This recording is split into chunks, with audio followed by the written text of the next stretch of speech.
अस्सलाम वालेकुम गाइस, क्या हाल है आपका? ठीक है, उम्मीद करता हूँ सब खैरियत से होंगे। गाइस, आज हमारा प्रोग्राम बना है शीर बनाने का, यानी कि शीर खुरमा। शीर खुरमा बहुत टेस्टी बनता है, लेकिन इसमें लवाज़मात बहुत ज़्यादा होते हैं। इसमें ड्राई फ्रूट बहुत ज़्यादा डलता है और ड्राई फ्रूट की वजह से ये जो उनसे है ना, बहुत डिलीशियस डिश बनती है। तो हमारे शीर खुरमे में आज जो जो कुछ चीज़ें डलेंगी वो मैं आपको साथ साथ दिखाता हूँ और उसके बारे में बताता हूँ। और इसमें हमने दूध कितना लेना है और बाकी चीज़ें जो उनसा ड्राई फ्रूट कितना डालना है। ड्राई फ्रूट आप अपनी मर्ज़ी से जितना मर्ज़ी डाल सकते हैं और मेरे पास जितना है मैं उस हिसाब से मैनेज कर लूँगा। तो चलते हैं अपनी रेसिपी की तरफ। शीर खुरमा कैसे बनता है और इसमें क्या कुछ डलता है तो मैं आपको दिखाता हूँ। सो गाइज़, यहाँ पर हमने दूध ले लिया है। दूध हमने 2 लीटर और 3 पॉइंट्स है इसका, ये एक पूरी बोतल है। और ये हम आज जो शीर खुरमा बनाने लगे हैं, हम इस बोतल का बनाने लगे हैं। यहाँ पे दूध बड़ा खालिस सा होता है और बड़ा अच्छा ज़बरदस्त होता है, तो इसलिए शीर खुरमा भी इसका बहुत टेस्टी बनता है। आज हमने सवैयाँ ले ली हैं, जो कि मैंने 50 ग्राम सवैयाँ ली हैं, जो कि मैंने छोटी कर ली हैं। ज़्यादा बड़ी नहीं हम इसमें डालते, इस तरह छोटी कर लें। बहुत ज़्यादा वो भी ना करें, लेकिन ऑटोमेटिकली छोटी हो जाती हैं। 50 ग्राम हमने सवैयाँ ले ली हैं। एक छोटा कप मैंने चावलों का ले लिया है। चावल मैंने ये जो उनसे है बासमती राइस लिया है और इसको मैंने डिप कर दिया था, अच्छे से धो के डिप कर दिया और इसको हम ग्राइंड करेंगे। आप टोटा ना लीजिएगा, टोटे की एक अपनी एक स्मेल होती है। इस मैंने बासमती चावल लिया है और इसको हम जो सा ग्राइंड कर लेंगे। टोटे में ये होता है कि उसकी एक अपनी सी हमक सी होती है, उसका फिर वो टेस्ट नहीं आता। चावल की अपनी एक खुशबू होती है, तो हमने चावल इसीलिए लिए। तो गाइस, जब तक हमारा दूध गर्म होता है तो मैं आपको बता देता हूँ जो जो मैंने इसमें डालना है। ये बादाम है जो कि मैंने गार्निश के लिए, ये पिस्ता है गार्निश के लिए, दोनों चीज़ें ले ली हैं।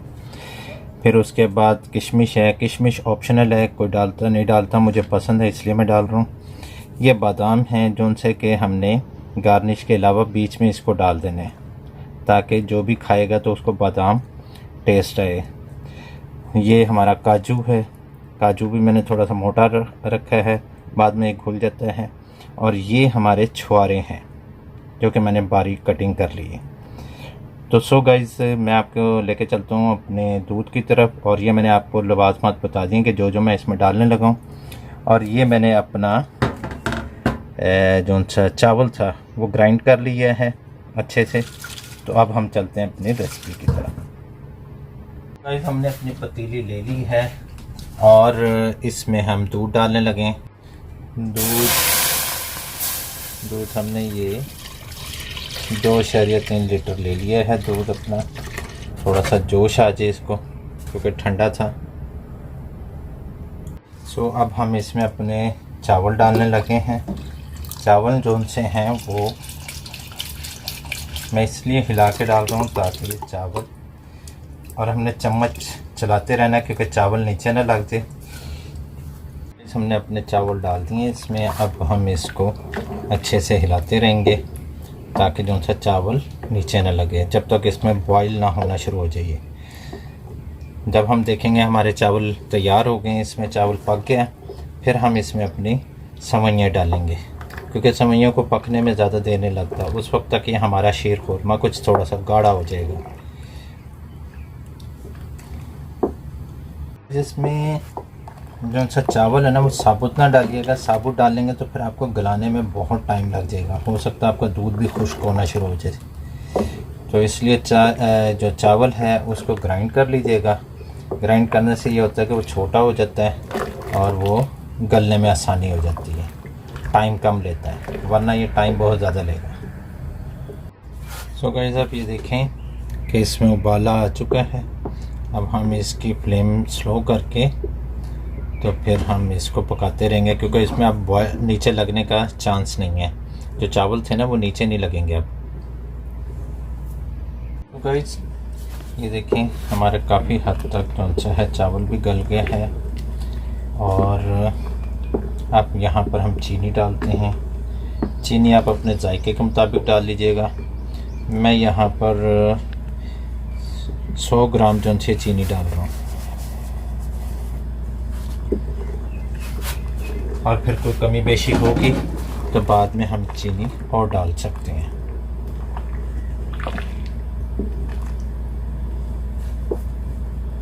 सो गाइस, हमने यहाँ पे चीनी अपनी डाल दी है, लेकिन मैंने थोड़ी सी और डाली है इसमें। अब ये टोटल जो है ना 150 ग्राम हमारी चीनी इसमें चली गई है। 150 ग्राम मैंने चीनी डाली है 2.3 लीटर में। बाकी आप अपने हिसाब से अगर कम ज़्यादा कर सकते हैं, कम खाते हैं तो कम डाल लीजिएगा, ज़्यादा खाते हैं तो ज़्यादा डाल लीजिएगा।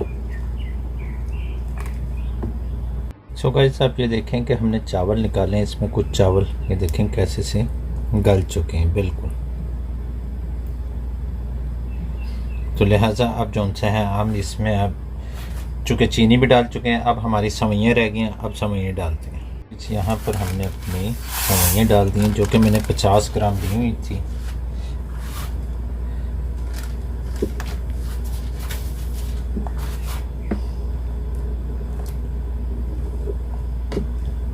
देखें हमारी सवैयाँ भी बहुत अच्छी लग रही हैं। इसमें बहुत ज़्यादा भी नहीं डालनी है आपने, बहुत कम भी नहीं, जो नज़र भी ना आए। अभी देखें चम्मच चलाने से कुछ नज़र आ रही हैं।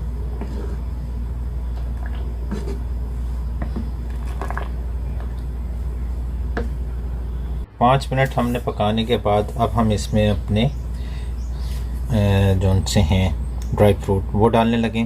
ड्राई फ्रूट मैंने रोस्ट नहीं किया, अगर आप रोस्ट करके डालना चाहते हैं तब भी डाल सकते हैं।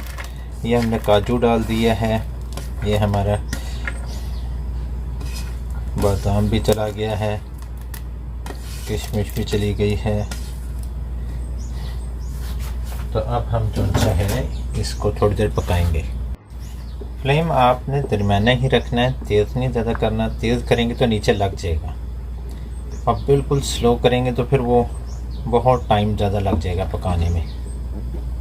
अब आप अच्छे से यहाँ पर इसको थोड़ी देर पका लें, 3-4 मिनट पका लें दरमियाने फ्लेम पर ही। तो फिर इंशाल्लाह मैं आपको दिखाता हूँ। इसको हम डिश आउट करेंगे, जब ये तैयार हो जाएगा तो फिर मैं आपको दिखाऊंगा। सो गाइज़, यहाँ पर देखें हमारा बिल्कुल रेडी हो चुका है। गाइज़, मैं एक चीज़ बताना भूल गया था आपको कि आपने दूध को इतना पकाएं कि ये थोड़ा सा ना लाइट उसमें आ जाए, वाइट शेप में ना रहे, थोड़ा सा रेडिश पर आ जाए। जैसे इसके ये देखें कलर चेंज हो चुका है, वाइट नहीं है। सो यहाँ पर हम अपना फ्लेम ऑफ कर देंगे और अब हम जो उनसे हैं इसको थोड़ा सा ठंडा होके फिर मैं आपको डिश आउट करके दिखाता हूँ। गाइस, इसको डिश आउट करते हैं और अभी देखें गर्म ही है, कैसा ज़बरदस्त बन गया है। अभी तो ये गर्म है, लेकिन ये है कि मैंने आपको दिखाने के लिए ये सारा कुछ किया है। अब थोड़ा सा हम इसको गार्निश कर देते हैं। इसमें हमने बादाम और ये पिस्ता जो सा है ये डाल दिया है। अभी देखें कितना खूबसूरत लग रहा है। सो गाइज़, आपको मेरी ये रेसिपी कैसी लगी ज़रूर इसके बारे में मुझे फ़ीडबैक दीजिएगा, और इंशाल्लाह फिर मुलाकात होती है नई रेसिपी में। आपके लिए कोई नई अच्छी रेसिपी लेके आऊँगा। अपना और अपने प्यारों का ख्याल रखिएगा, और ये अपने भाई के इस चैनल को याद रखिएगा। और ये रेसिपी जो आज मैंने आपको डिलीवर की है, तो आप ज़रूर ये शेयर कीजिएगा आगे अपने प्यारों के साथ। अल्लाह हाफिज़, फ़ी अमानिल्लाह। Subscribe to my channel and also press this bell icon so you never miss any new updates.